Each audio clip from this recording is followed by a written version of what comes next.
आज से ठीक 2 दिन पहले यानी 10 नवंबर 2025 की शाम को जो दिल्ली में बॉम्ब ब्लास्ट हुई यानी रेड फोर्ट के मेट्रो गेट नंबर 1 के सामने, जिसमें उस टाइम पे रिपोर्ट ये थी कि 9 से ज़्यादा लोगों की जान चली गई और 15 से ज़्यादा लोग घायल हैं।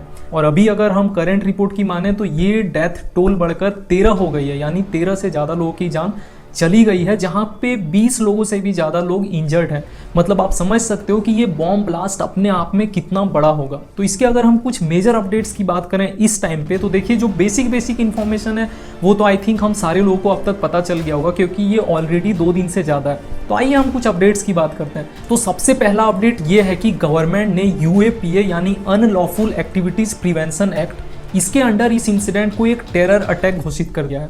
और एक चीज़ तो हम सारे लोगों को ऑलरेडी पता है कि ये चीज़ गवर्नमेंट ने ऑलरेडी NIA को सौंप दिया है। NIA यानी नेशनल इन्वेस्टिगेशन एजेंसी, जो कि मेनली ये टेरर इंसिडेंट और भी इन सारे चीज़ों के खिलाफ, आतंकवादी के खिलाफ, और वो अपना जांच करके रिपोर्ट देते हैं। दूसरी जो सबसे बड़ी अपडेट है कि जो प्राइम एक्यूज थे, जो प्राइम बॉम्बर सस्पेक्ट किए जा रहे थे, उमर उन नबी, जिनका नाम उमर मोहम्मद था, उनका DNA सैंपल बिल्कुल मैच हो चुका है जो उस साइट से बरामद किया गया। अगर हम नेक्स्ट अपडेट की बात करें तो ये जो इंसिडेंट थी, ये जो टेरर अटैक थी, ये अभी प्लान्ड की ही नहीं गई थी। ये बिल्कुल एक अनप्लान्ड इंसिडेंट थी, एक अनप्लान्ड अटैक थी। क्योंकि जब उनके प्राइम दोस्त यानी डॉक्टर मुजामिल और डॉक्टर आदिल, ये दोनों जब फरीदाबाद बेस्ड कॉलेज में पकड़े गए और जब ये न्यूज आ गई कि मोर देन 3000 kg एक्सप्लोसिव पकड़ा गया, तो कहीं ना कहीं उमर को भी ये चीज लग गया था कि अब वो भी पकड़े जाएंगे। और उन्होंने बिना कुछ देखे थोड़े से ही प्लानिंग के साथ जाके जहां उनको सुटेबल लगा वो जाके कर दिया। ये बिल्कुल अनप्लान्ड थी और ये 6 दिसंबर को होने वाली थी।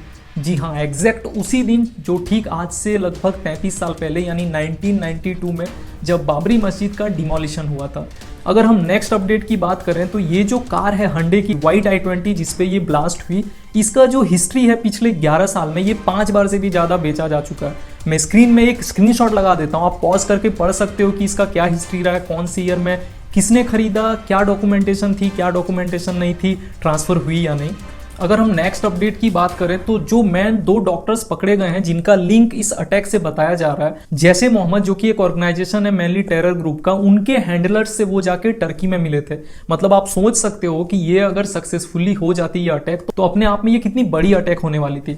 साथ ही साथ एक और अपडेट आया, अगर कुछ सोर्सेज की माने तो ये एक जगह पे प्लान किया नहीं गया था, ये मल्टीपल जगह पे होने वाली थी, मल्टीपल सिटीज में होने वाली थी। साथ ही साथ एक नोट करने वाली बात यह है कि सारे CCTV फुटेज को जब देखा गया अच्छे से और भी डॉट्स को जब कनेक्ट किया गया तो ये पाया गया कि जो i20 कार है जिसपे ये बॉम्ब ब्लास्ट हुई, वो more than 3 hours parking lot में खड़ी थी, 3:19 से लेकर 6:28 तक। और जो बॉम्बर थे वो एक बार भी कार को छोड़कर नहीं गए थे वहां से, वो कहीं ना कहीं कार के ही साथ थे।